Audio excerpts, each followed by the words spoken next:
Hello everyone, and now welcome to game number 2. Yes, a little bit of delay between game number 2 and game number 1, but hopefully you guys are going to still enjoy this. It is still going to be between XioaKK and Alice.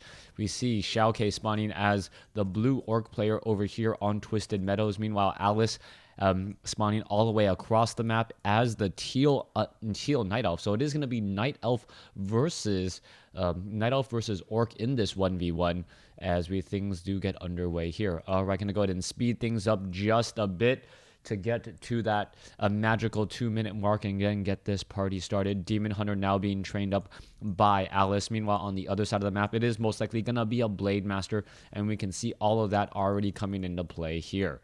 All right, early Ancient of War tanking some damage and attempting to take down this Rock Golem creep camp. Potion of Greater Mana picked up. Not really the best item, but then again, it could be transferred to the secondary or the third hero as well, as we are now looking at the Demon Hunter almost at level 2. All right, you can take a look. This peon really wants to get that last blow in if it will be possible. No, the Demon Hunter still gets the shot off there as the Troll Shadow Priest now coming across as well. All right, peon trying to make its way over. It looks like it's not going to be able to pick up anything useful at all. It does get taken down. There it goes. As the Demon Hunter may try and finish off this Forest Troll here in just a moment. Meanwhile, Blade Master clearing out the 5-3-3 creep camp with the help of a grunt. With the help of a grunt off over here, taking down those Null Wardens who do deal a bit of piercing damage. First, Demon Hunter going to be coming across. Are we going to see a mana burn? No, we don't, as the Demon Hunter now getting a little bit roughed up by that Null Overseer. So far, things have opened up pretty traditionally as this game does go into Tree of Ages already. Alice now looking to set up and perhaps try to get those Druids of the Talon. And we'll see if XioaKK does a little bit of a better job in game number 2 here. Yeah, those Druids of the Talon, you cannot let your opponent just freely win the level advantage and the tech advantage on your heroes and on your army composition. We'll see how all of this is going to be unfolding here in just a moment. Blade Master going to go after this Null Warden here. Null Warden fairly easy to take down. This Null Warden off to the north will get taken out as well, as it does have medium armor, taking a little bit more damage per blow. Finally, the Blade Master can finish off this Null Overseer, as the Null Overseer at this location was never cleared out. Demon Hunter really looking for his opponent and hasn't really been able to find him, and that may make him scratch his head just a bit. Well, let's see what's going to be happening off over here. A Wisp is actually going to end up finding his opponent. Ring of Protection +2 is dropped. Blade Master does not... Oh, wow, detonation. I don't know if that was a lucky detonation or not, but that was a blind detonation by Alice in order to finish off his opponent, as we see Claws of Attack +6 has been dropped now. Ring of Protection +2 not nearly as useful for that Blade Master and will most likely be sold back at some point. Demon Hunter also has that Staff of Teleportation. I believe he did end up selling that Potion of Mana. That Potion of Greater Mana really not going to be that helpful on the Demon Hunter, as the Demon Hunter normally has more mana than the other heroes anyways. Short of trying to start mana burning Spirit Walkers, it doesn't really help out all too much, as the Slippers of Agility will be dropped. Wand of Mana Stealing, also a relatively useful item that will go on the Shadow Hunter or the Tauren Chieftain. Blade Master now going after the Ogre Warrior here. That's going to go ahead and get taken down, as you see a couple of low hit point grunts. Has to be careful though, as the Demon Hunter is trying to make its way over. Level 3 now on the Blade Master, as we do see a little bit of a turnaround right there. All right, that grunt taking a bit of damage. Demon Hunter is going to try and get in harm's way here to try and protect that one grunt. Grunt down to 78 hit points. Is he going to be able to make it back inside? I do not believe so. Wow. Is he going to be able to squeeze in right there? No, he could have run back down. No, actually, this is can they not go through there? All right, there is not enough room in between those two buildings, and that is the reason why the grunt didn't try and turn in right there. Tauren Chieftain now being added, Spirit Lodge being added, Barracks already done, obviously, as we are now looking for perhaps a bestiary to round out the rest of that army composition. Meanwhile, back off to the north, Tree of Eternity has already been started. You can see Dual Agents of Wind, and we are already looking at a Beastmaster adding on to this Demon Hunter primary hero. Quill Beast, a lot of piercing damage right here. That one Quill Beast taking a lot more damage than I would have naturally expected. Dust of Appearance, making sure that there is no Blade Master around to try and steal item or experience. There goes that Ogre Warrior there, as a handful of units are all that are left. Blade Master still right here, may try to go after an easy unit or two. There's a mana burn. As you can see, the Blade Master is right there. Is it going to be able to get any free shots off? 1, 2, 3 shots quickly onto that Troll Shadow Priest. Blade Master now runs away, or nope, going to be turning around and doing a little bit of damage back and forth here. Maybe able to perhaps pick up another kill or two, but it is also suffering a lot of damage on that Blade Master as the remaining grunts now joining up on that fight. All right, damage now being added. All right, it looks as though, oh, an ensnare going down on a grunt there. Grunt does finish off a Troll Berserker, now turning around to try and fight the Beastmaster. Blade Master getting in a critical strike right there, and that's going to be big. Tauren Chieftain comes in for the hit, as we are now looking at a little bit of a fight back and forth. Blade Master now trying to run away. Looks like he will be able to. And with the help of Boots of Speed and that initial movement speed burst, oh my goodness, wow, this one grunt down to 20 hit points, still being healed up. Speed Scroll trying to run away. And it looks like the turnaround is going to be happening. That grunt low on hit points still, but healing. Nicely played right there as the Troll Berserker taking a little bit of poking damage from those Quill Beasts. Those Quill Beasts, however, should end up getting taken down here in just a moment. And yeah, those Quill Beasts do not want to give experience to their opponent. All right, Quill Beast, however, does disrupt the healing of that one poor grunt there. Tauren Chieftain not going to try and catch up to that Quill Beast. Already down to 217 hit points, but currently rising as it is doing a little bit of scouting. Druid of the Talon mastery training now getting started. Druids of the Talon already making their way out here. More and more mana issues could come into play here in just a moment. Meanwhile, back down across, Tauren Chieftain really looking to try and get to level 2, which he will once he finishes off this 5-3-3 creep camp. Blade Master, however, finds the Beastmaster again. More damage being dealt here. 90-point critical strike as the Blade Master still trying to push his way through. That is not going to be an easy spot to be in, as the Fairy Fire making it very difficult for that Blade Master to get away unscathed. Meanwhile, Tauren Chieftain does get to level 2. He is a little bit low on hit points as well, as the Blade Master has one more charge of Healing Salve. He'll have to use that, on, I believe, on himself in just a moment. Is he going to pick up anything useful? He picks up a Scroll of Healing, perhaps more as a denial method than actually really needing to use it, since he only has 1 Spirit Walker so far. You need 2 to 3 Spirit Walkers to really properly have Spirit Link across your entire army and still have the mana for those disenchants. I'm believing that that is exactly what XioaKK is going to be doing when the time comes. But will he be able to execute? He had a bit of problem executing in game number 1. Game number 2 looks like it will be a little bit better there, as there is a mana burn onto the Blade Master once more. And once again, disrupting that healing that is oh so important. All right, Blade Master now using that Clarity Potion. Tauren Chieftain does not have all that much going for him. He does not have that much hit points. He does have level 3 and that Robe of Magi, which means that he can get off 2 shockwaves, most likely before the Demon Hunter is able to get off 2 mana burns, but that is going to be cutting it fairly close.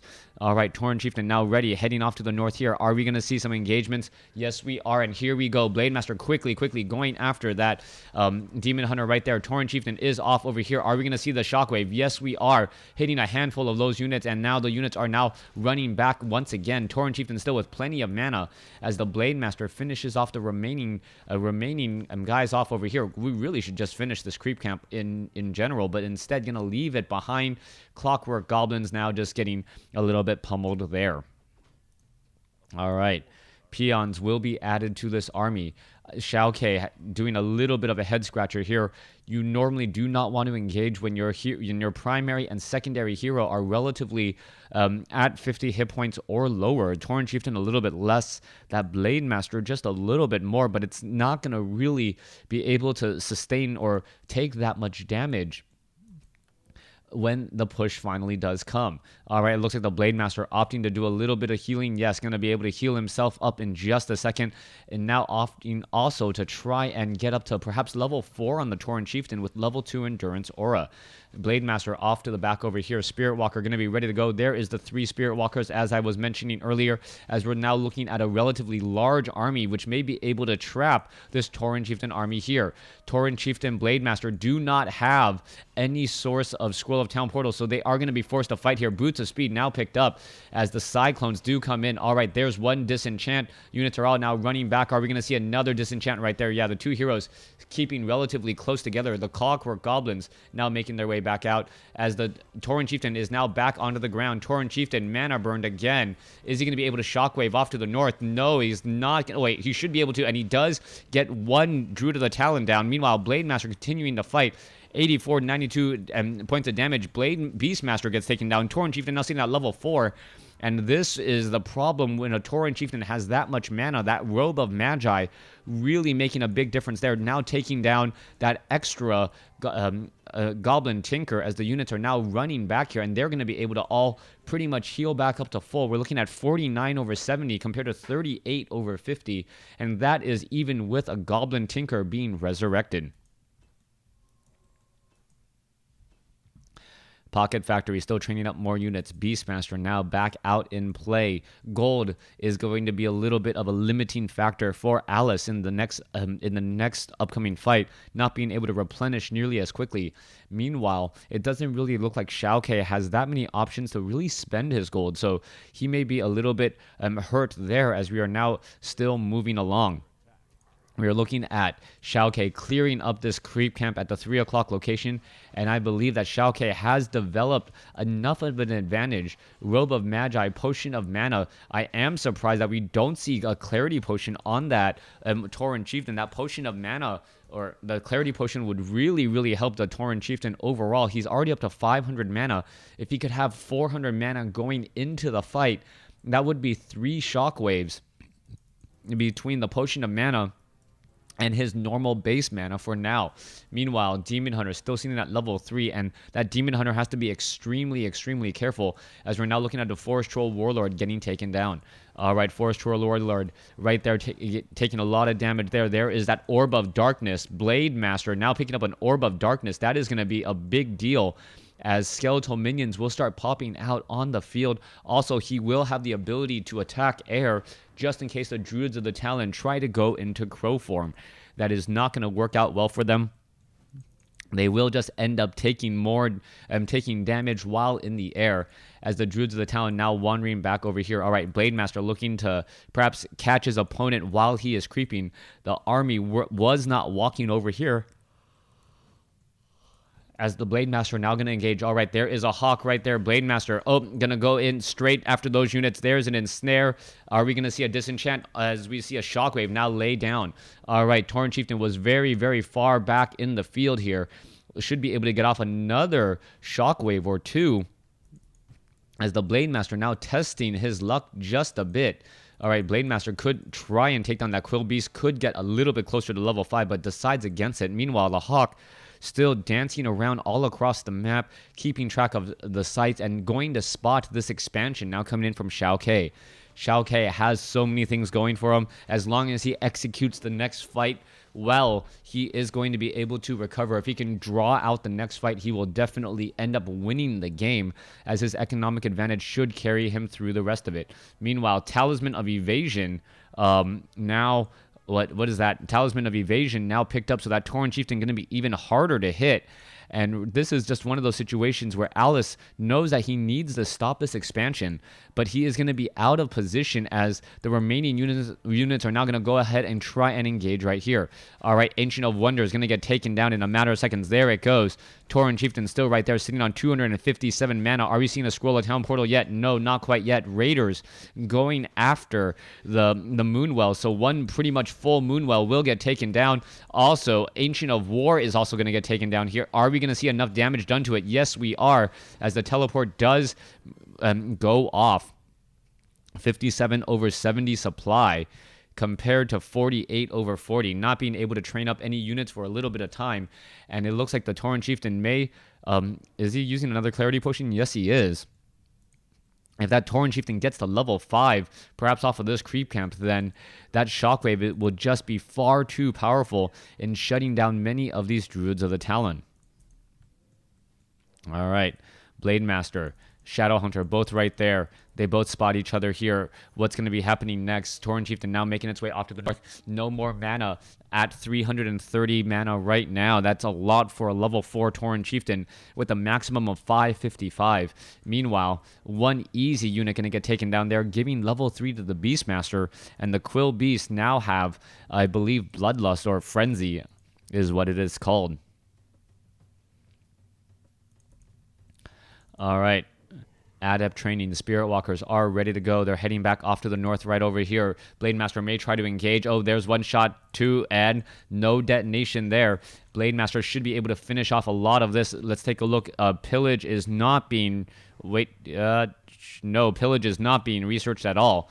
As we are looking at the Blademaster now finishing off some of these very, very critical moonwells. One moonwell there, almost full. Another moonwell, almost full as well. Squirrel Town Portal now landing in the back over here. Tauren Chieftain wants to get in range in order to land a shockwave or two. There is the Cyclone. There's a shockwave right up the alley as the damage is now being added up. Blademaster needs to back off here, going after the Goblin Tinker, and Tinker is now ensnared. Tinker is going to be taking a lot of damage. There is a shockwave, but really not hitting all that much. If the Demon Hunter does get taken down, that is pretty much going to be the game, as the Tauren Chieftain should be able to get off a good shockwave right up the middle once again to do a lot of damage to the remaining units. All right, Demon Hunter trying to fight back here. Blademaster does have invulnerability, as we are still looking at a fight here. Meanwhile, the Tauren Chieftain could easily just quaff that potion and then throw down a third shockwave or fourth shockwave. There's so much damage to be had, double pocket factories, but it's not going to very much matter at all, as Alice is going to lose game number 2 here. There goes the Beastmaster, and there it goes. So yes, XioaKK easily taking game number 2 with the superior hero play. Thanks for watching. Thanks for listening. Hope you guys enjoyed game 2. Please stay tuned for game number 3.